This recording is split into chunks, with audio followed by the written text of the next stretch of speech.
And welcome back for more Duelyst. We got the third game of the Clash of Mythron 4 quarterfinals, joined once more by Blatm after a brief hiatus. Welcome back. Hey. Welcome.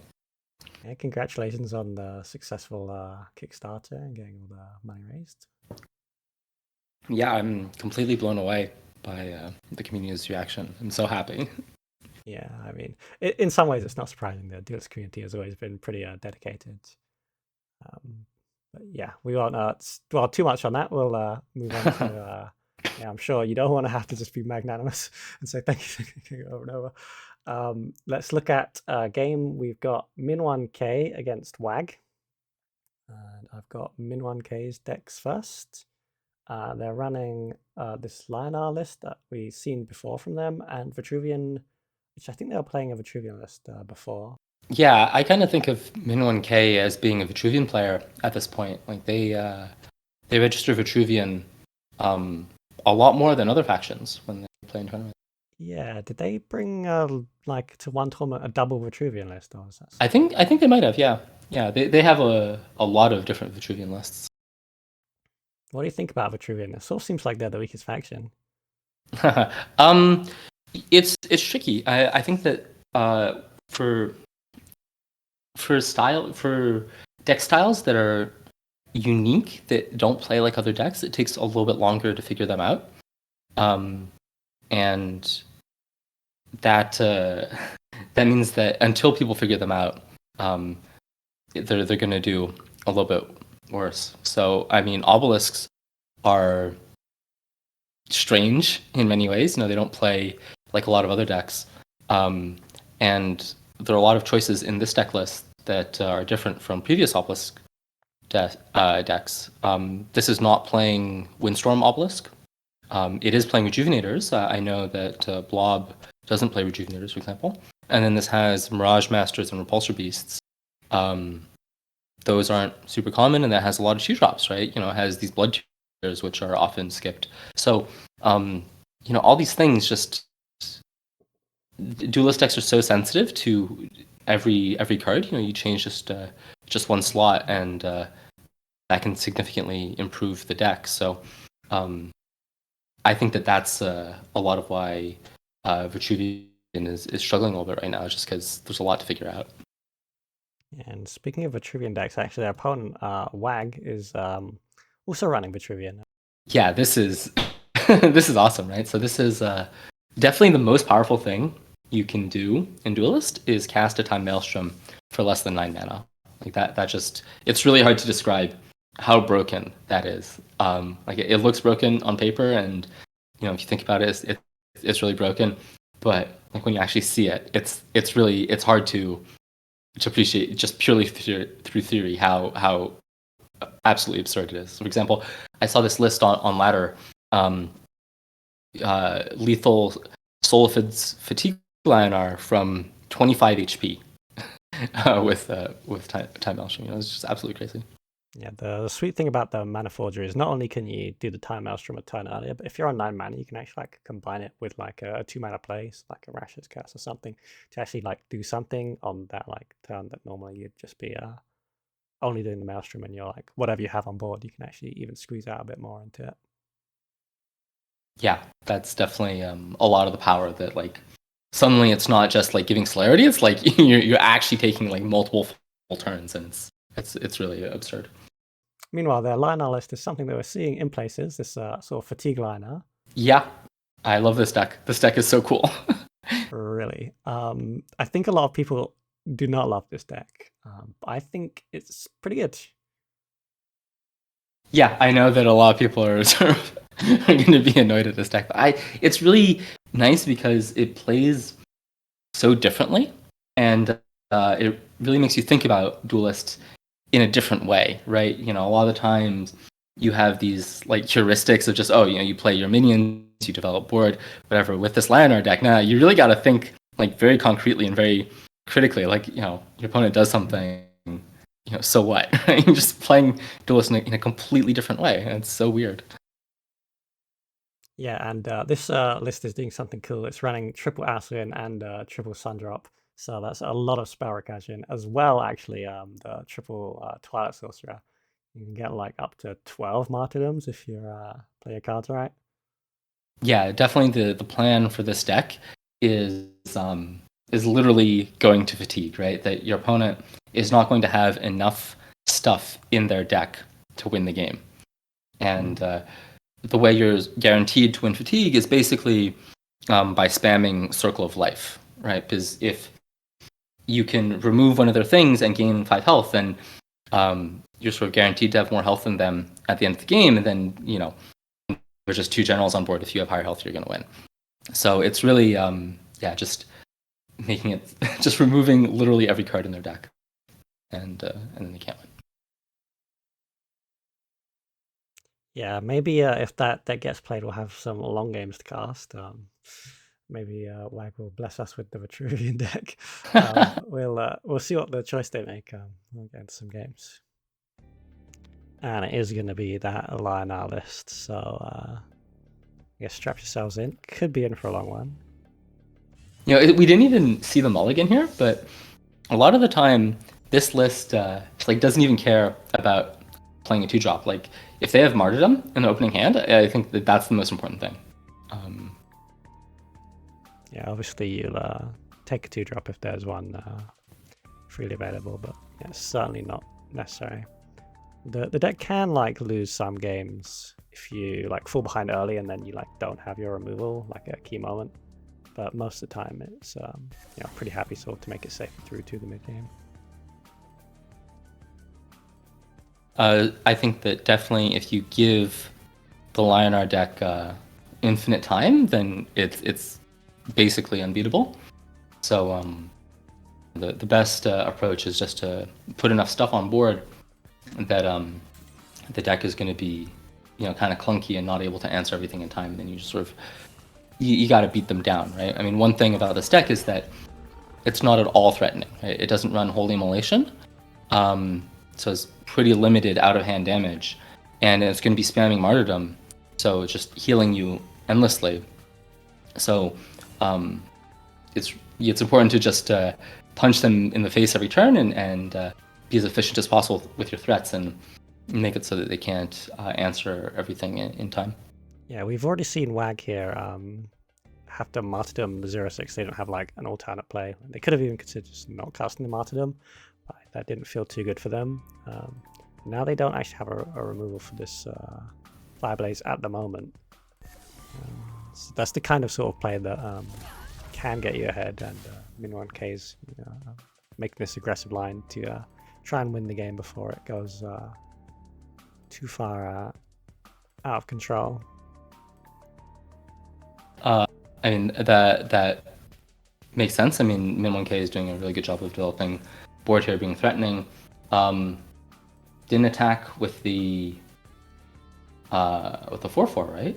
Which is, I think, a little strange. But I think Wag martyrdoming the obelisk makes a lot of sense. A lot of this deck is also about managing your spells for Aerial Rift, Alcuin Loremaster, and Twilight Sorcerer. So by casting that Martyrdom, now Aerial Rift is going to get back a Martyrdom. I don't think Wag was expecting it to survive long enough for Alcuin, but also for Twilight Sorcerer, if there's one spell in the deck that's way better than the rest, you want to be casting that spell as often as possible so that Twilight Sorcerer is going to be getting it back a lot. Yeah, definitely. Once you start getting that train rolling, it's pretty nice. Min1k, meanwhile, has the answer immediately to this Arclight Regalia with the Rash's Curse, and also gets to start their Portal Guardian growing. And yeah, hitting Wag down to 11 HP this early is probably not so great given the double Sun Drops in hand. But yeah, sort of like we said, you've got to start making them use that rather than like deploying the kind of stuff they actually want to be casting. Yeah, exactly. It's costing them mana. It's making their Twilight Sorcerers worse. They're gonna have those Stone Drops no matter what. You got to get through them. So yeah, Min1k is doing really good here. Also playing around Lightbender, right? This is gonna be a really difficult matchup for Min1k because this Lionar deck has a lot of really good answers to what the Vitruvian deck is doing. Yeah, looks like considering re-equipping the Regalia. And yeah, I guess it makes sense just moving away from the Fireblaze Obelisk. And healing up a little bit. So yeah, they managed to make a proactive play in the Regalia. Yeah. So here, WAG is going to be thinking whether or not they have to remove this Fireblaze. In general, Fireblaze is quite scary because, you know, the text on it. But yeah, WAG doesn't have, or Min1k doesn't have that many ways to take advantage of it, right? They've got the Rasha's Curse, one of those is already gone, and they've got 3 Stars Fury, but yeah, we just saw them replace away one of those stars. Yeah, when your opponent's not playing any minions, yeah, it's not going to get quite so much value. Wag's hand does have a lot of minions in them, but yeah, not deploy them just yet. Yeah, this is kind of an unfortunate hand. For Wags is not exactly what the Fatigue deck wants. I mean, they really want their light benders, they really want removal spells. Yeah, this is a lot of these cards do nothing right now, so it's kind of rough.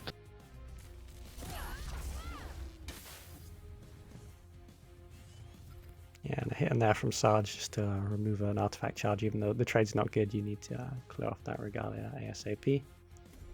Yeah, I mean, the face damage basically doesn't matter, right? I mean, this is going to happen every time.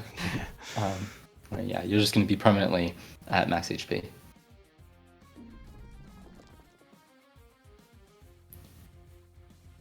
Yeah, so I mean, WAG is doing well. These Mirage Masters that Min1k has, these are really cool. Because, for example, here Min1k can Dunecaster the Wind Dervish and then Mirage Master it and get a second 4/4 rush. Yeah, that's interesting. Like the ability for Mirage Master to target around things really ups its viability. And I think it's going to really help here because usually Vitruvian doesn't have a sort of way to surprise your opponent with a lot of burst damage, sort of end the game. That's sort of where the line F T deck's really happy. You know, when they can sort of predict the amount of damage coming in each turn and just heal just enough to keep themselves safe. But a little extra burst damage out of that Mirage Master is going to go a long way here. Mirage Master is kind of interesting, and that is one of the few ways that Vitruvian has of doing more than 1 damage per mana. If you do Rasha's Curse, Dunecaster, First Wish, Mirage Master, that's 10 damage for 9 mana, so it does break that barrier. Absolutely agree with Min1k going face with everything there and making WAG do the trading. I mean, this is definitely how you try and beat this Linar deck. You just go face with everything as much as possible.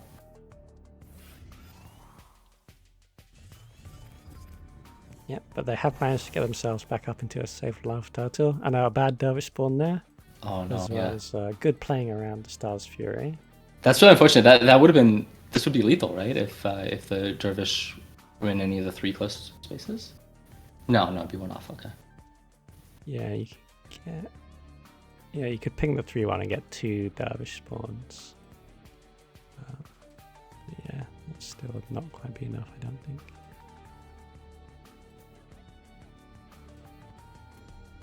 With the 1-0 in WAG's deck, Min1k is maybe a little apprehensive about putting them very low, where they can sort of trigger the 0 on their own. But I think ultimately you can't be too worried about that. That's going to slow you down more than anything. Yeah, that does typically feel the best way to trigger the 0. It always feels like when you cast it. And give your opponent the choice that, like, oh, if they remove it, they can just kill me. But even sometimes, though, getting like your opponent into Grandmaster Zero mode is actually sometimes a bit of a win because it sets your max life total to 12. A lot of decks can actually do 12 burst damage if they save up for a little bit, which, you know, the Lion-R deck tends to give you a lot of time to do so. It can be a little tough for Vitruvian to do that kind of damage, but with some setup they can. Here we saw Min1k trade instead of putting the 3/2 Dreamcaster, attacking phase with it. I wonder why Min1k did that.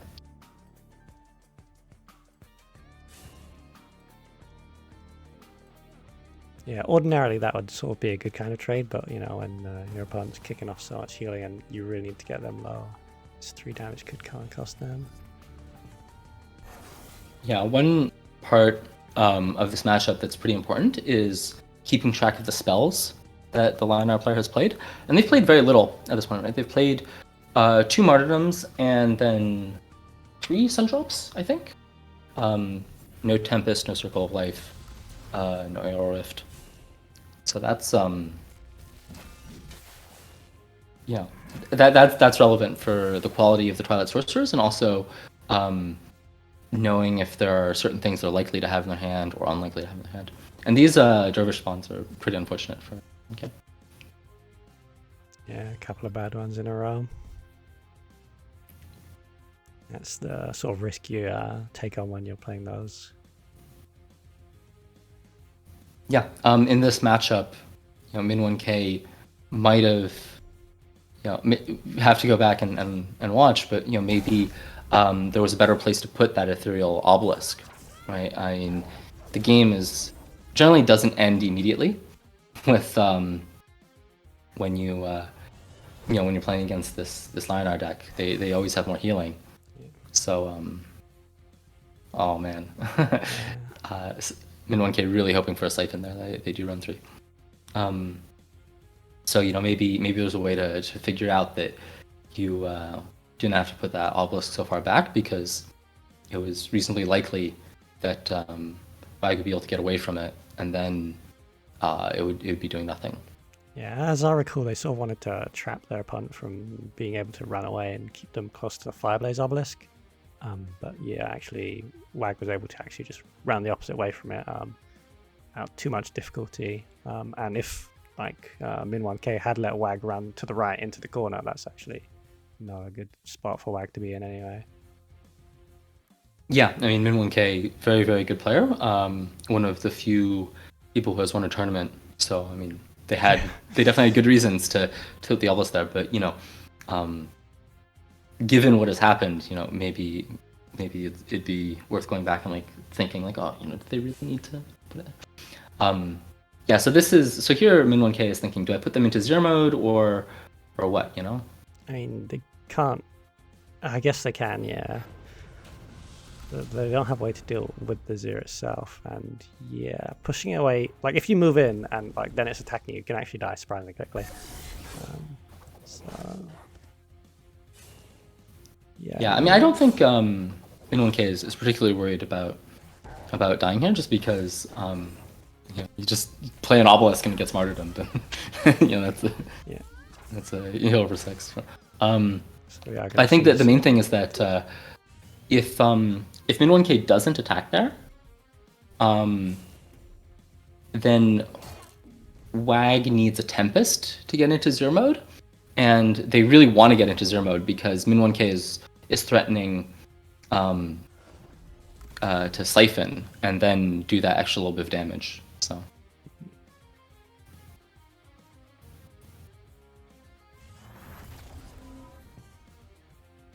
So here we can infer some things based on this ordering, where they Twilight Sorcerer before playing Aerial Rift. Yeah, it always happens, doesn't it? Yeah, I'm too late. I think Tempest is not really the spell that Wag wants in this matchup. Tempest really does not do very much. They'd much rather have Martyrdoms, or can't find any Circle of Life. That card is really good at this stage in the game. But at this point, I think Min1k needs to start making a plan for how to win the game. It looks like their plan is build up enough damage to kill Wag in one turn. That means they're just basically skipping their turn here to draw into more cards to try and assemble that. I presume it's going to have to be 12 damage still, 12 damage combo. Yeah. and Min1k choosing not to clear the Alcuin. Clearing the Alcuin and then getting hit by Zir and Twilight Sorcerer on board. That was 12 of their 17 health, so I guess they're afraid of a 5 out of hand damage, which, I don't know, maybe not. Even if you can die really quickly to 4 and 5 attack units hitting you, that kills you in a couple of turns. I think that it's kind of complicated there. I'm not sure. I mean, certainly being essentially at 5 on board is scary, and I mean, obviously, if WAG had 2 turns, you'd definitely be dead. But it's at this point, like, all of a sudden, I feel like the game has turned around. I think Min1k was doing quite well for the first part of the game, and then they were top decking, and then they didn't top deck that Siphon when they really needed to. Yeah. And now WAG is completely surrounded, high health. It's like how you can make progress here. Yeah, it might be possible. 1, 2, 3. Yeah, on 9 mana they could like ping the 3/1 off or ping a 2/3 on and have 2 extra damage, but they'll only have 6 damage from double rashes with Fireblaze Obelisk back up. Maybe you could like try and play the Obelisk and hope that it just sticks, or you could do like Fireblaze Obelisk and Mirage Master to try and have 2. Yeah, it's a bit of a tenuous plan, but you've got to have something to try and win. So. Yeah, this is a tough one. It's really, I'm really not sure how Min1k is gonna do this. So the deck totals are very relevant. Unfortunately, we can't see WAGs, but that's okay. The most relevant is definitely Min1k's deck size, right? So they have 20 cards left, and that's going to be. They don't have that many cards in their deck that are really threatening, right? They've got these. So this is the second Pearl Guardian, and those are some of their biggest threats. And I mean, I think that like here they're kind of dying for free. The Siphon is really good. The Siphon is to cover the Circle of Life.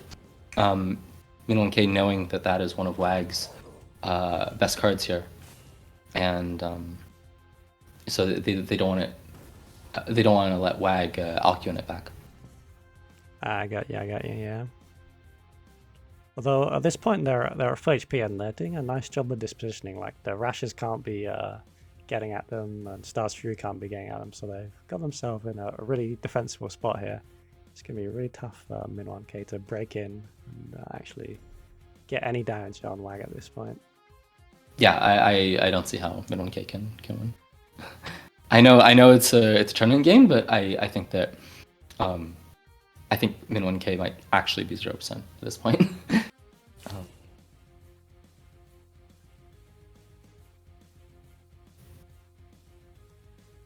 Yeah, I suppose we'll see. Like, at the moment, if they could somehow get double Fireblaze and then have 2 rashes and Primus Fist them both, it's still not enough. So, yeah. Maybe the plan is that WAG like Tempest themselves a bit too much or something. I don't really know.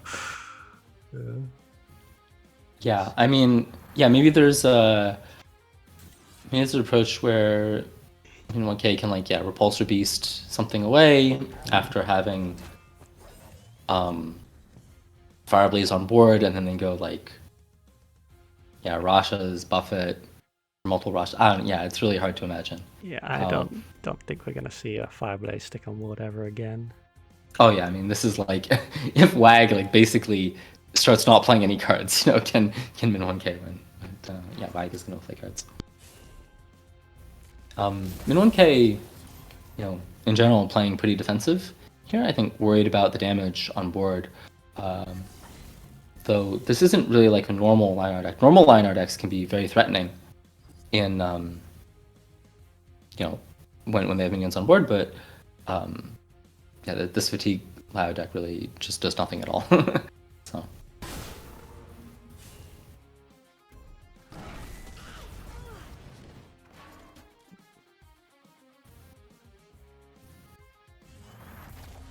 And ultra safety, just keep yourself at 12 HP at all times, and nothing on 2 HP surrounding you. Everything 3 HP or above.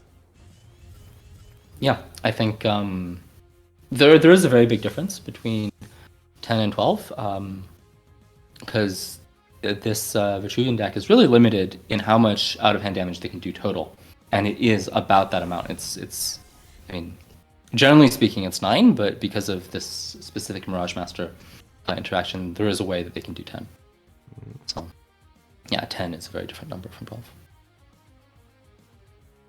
Yeah, it's just really tough. Like, you see the deck size is getting really low now, and only 6 cards left. Yeah, I just don't see it. Yeah, I mean, I think that sort of you could give Min1k their entire deck in their hand, and they would not have a way to win this game. I think they wouldn't want their entire deck in their hand at this point. Like, you just fatigue. But yeah, I know what you mean. Given their choice of cards, I don't think they can put together enough. Like, let's say even if you like gave them full access to the collection, like you put any 6 cards left in your deck, like what's their like strategy to win? Like triple Bonestorm or something? I mean, probably like Time Maelstroms and Dream Gazers could easily do it. Yeah. You could get some Flame Lord Warlocks in there as well. Yeah, there definitely is enough burn in the game, but and the heal up on the 4/6 there, just to protect the chink in the armor. Yeah, I'm not sure exactly what the fear was there. I don't think Min1k has a way to deal 2 damage to that for 2, but I also don't think it matters. I think regardless of, as long as WAG does anything remotely sensible, this is, they're not going to lose. Yeah. And almost, if anything, they'll be like punished for playing a creature because it's just going to get circled. Yeah, I mean, one change that we made was Circle can now target your own stuff. So can it? Yeah. And so WAG might, I don't know, they could circle their 4/2 to heal for 2. I think that's reasonable. Yeah, I think I think Min1k is going to have to try and deploy some creatures at some point. So yeah. Yeah, I think here you can tell that they're sort of crafting their hand in a way that is like maybe possible. I mean, so they had in their hand that combo with the First Wish that actually does 10 damage out of hand. So where they play Rashas, Dunecaster the Rashas, play a First Wish on the Rashas, and then Mirage Master. That's 10. And then that would clear the Regalia. WAG is at 10. It's like it's looking like maybe there's a way, right? I think Min1k does need to get closer. I know that it's scary. It's a lot of damage on board, but I don't think they're going to win from a distance here. Yeah. So here's their I guess their final gambit of setting up 2 Fire Blazes, see if they can survive. But WAG's had these Light Benders all game uncast, and another martyrdom. Yeah. See the concede here at last. Yeah, I don't think that WAG even really needed to do that, because I don't know if there's a way for Min1k to actually